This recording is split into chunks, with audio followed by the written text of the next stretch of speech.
What's the meaning of clone?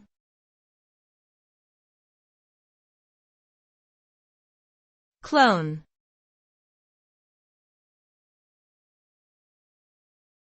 Clone.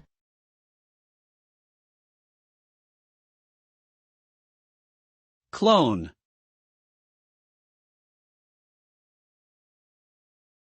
Clone.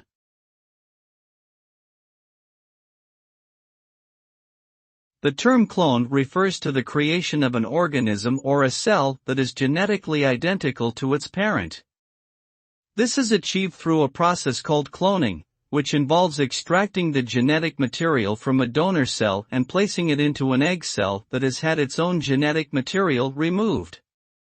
The resulting embryo is then implanted into a surrogate mother where it can grow and develop into a fully formed clone.